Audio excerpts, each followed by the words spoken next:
ሰላም ሰላም ክቡራትና ክቡራን ተከታታዮች እንደምን አላችሁ? እኔ በጣም ደህና ነኝ። ዛሬም እንደተለመደው በወሳኝ መሰረታዊ የህግ ፕሮግራም መጥቻለሁ። በዛሬው ፕሮግራሜ ጊዜያዊ እግድ ምንድን ነው? የጊዜያዊ እግድ በምን አግባብ ይሰጣል? እንዲሁም እግድ የሚሰጠው ጥቅም ምንድን ነው? ወይስ ንብረት ለምን እናሳግዳለን የሚለውን በዝርዝር የምናይ ይሆናል ማለት ነው። ለዚህ ቻናል አዲስ የሆናችሁ ቻናሉን ላይክ፣ ሼር፣ ሰብስክራይብ በማድረግ አብራችሁኝ እንድትቆዩ በታላቅ አክብሮትና ትህትና ጠይቃለሁ። ቀጥታ ወደ ዛሬው ፕሮግራሜ እገባለሁ።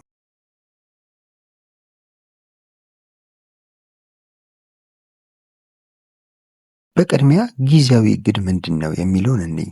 ጊዜያዊ እግድ ማለት ለጊዜው የሚሰጥ የማገድ ትዕዛዝ ሲሆን ክርክሩ ተጀምሮ ነገሩ በፍርድ እስኪወሰን ወይም የተለየ ትዕዛዝ እስኪሰጥ ድረስ ያሉትን ሁኔታዎች በነበሩበት አኳኋን ጠብቆ ለማቆየት ሲባል ከሚሰጡ ትዕዛዛቶች መካከል አንዱ ጊዜያዊ እግድ ነው ማለት ነው። ምን ማለት ነው ይሄ? በአንድ ንብረት ላይ ሁለት ሰዎች እና ከዚያ በላይ የሆኑ ሰዎች ክርክር ቢጀምሩ ያ አጨቃጫቂው ንብረት እንዳይሸጥ፣ እንዳይለወጥ ባለበት ሁኔታ እንዲቆይ የሚሰጥ ትዕዛዝ ነው ማለት ነው። ይህ ትዕዛዝ የሚሰጠው ከፍርድ ቤት ቀጥታ ችሎቱን በሚመራው ዳኛ ነው ወይም መዝገቡን በሚያየው ዳኛ ነው ማለት ነው።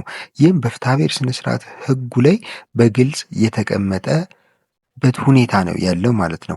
የጊዜያዊ እግድ ዋነኛ ዓላማው ምንድን ነው? ክርክሩ የተነሳበት ንብረት እንዳለ እንዲቆይ፣ ከመጥፋት እንዲድንና እንዲታደግ ወይም እንዳይበላሽ እንዲሁም ደግሞ ለሌላ ለሶስተኛ ወገን ተላልፎ እንዳይሰጥ፣ ወደ ሌላ ስፍራ እንዳይዛወርና እንዳይሸሽ በማድረግ የክርክሩ ሂደት ተጠናቆ የሚሰጥ ብይንና ለፍርድ አፈጻጸሙ ዋስትና እንዲኖረውና ፍርዱም ውጤት እንዲያገኝ የሚያስችል ትዕዛዝ ነው ማለት ነው። የትዕዛዙም ዓላማ ይሄ ነው ማለት ነው።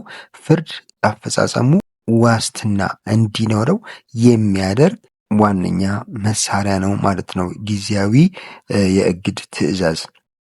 ይህ ጊዜያዊ የእግድ ትዕዛዝ ለከሳሽ የሚሰጠው ጥቅም ከፍተኛ ሲሆን በተለይም ክርክሩ የተነሳበት ንብረት እንዳለ እንዲቆይ፣ ከመጥፋት እንዲድንና እንዲበላሽ፣ ለሌላ ለሶስተኛ ወገን ተላልፎ እንዳይሰጥ እንዲሁም ወደ ሌላ ስፍራ እንዳይዘዋወርበትና እንዳይባክንበት ያደርጋል። በዛ ንብረት ላይ የይገባኛል መብት ያለው ሰው ለምሳሌ ቤቱ ከአባቴ በውርስ ያገኘሁት ነው፣ ስለዚህ ለቆ ሊያስረክበኝ ይገባል ብሎ አንድ ከሳሽ ቤቱን የያዘውን ሰው ቢከስ፣ ቤቱን የያዘው ሰው ደግሞ ይህንን እንደሰማ የእግድ ትዕዛዝ ባይሰጥ ቢሸጠው ሌላ ክርክሩን ውስብስብ እና በቅን ልቦና የገዙትን ቤቱን በቅን ልቦና የገዙትን ሰዎች ደግሞ ለሌላ አደጋ የሚያጋልጥ በመሆኑ ንብረቱ ላይ ክርክር ሲነሳ ያ ንብረት ባለበት እንዲቆይ፣ እንዳይሸጥ፣ እንዳይለወጥ እንዲሁም ደግሞ ለሶስተኛ ወገን ተላልፎ እንዳይሰጥ ያስችላል ማለት ነው የእግድ ትዕዛዝ። ይህ አይነቱ ትዕዛዝ የሚሰጠው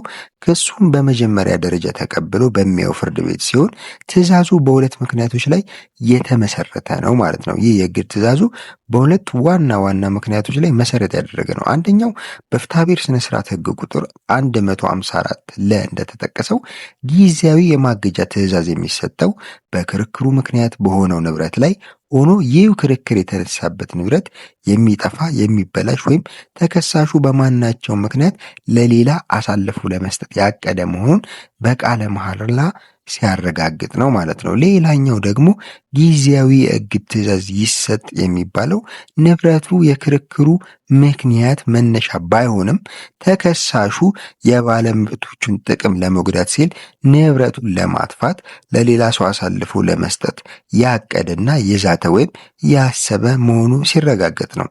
እዚህ ጋር በምሳሌ እኔ ምንድን ነው የሚደረገው?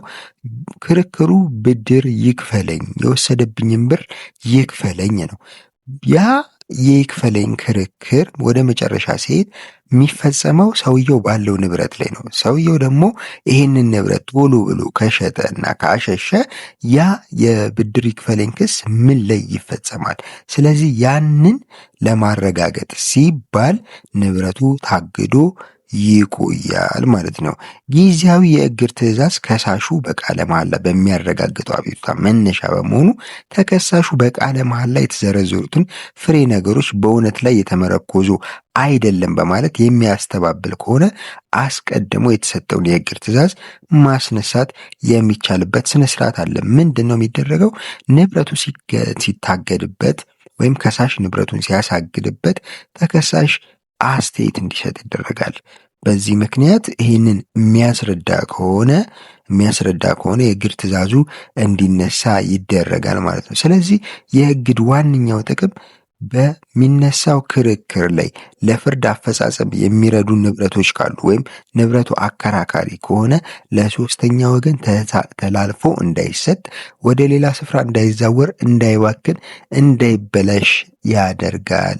ይህ የፍትሐ ብሔር ስነ ስርዓት ህግ አንቀጽ ማለት ነው። በመሆኑም እግድ በዚህ አኳኋንና በዚህ ሁኔታ ይሰጣል ማለት ነው። ለዛሬ የያዝኩላችሁ ፕሮግራም ይህንን ይመስላል። በቀጣይ ሌላ መሰረታዊ የህግ ፕሮግራም እስከምንገናኝ መልካም ጊዜ፣ ቸርን ሰንብት።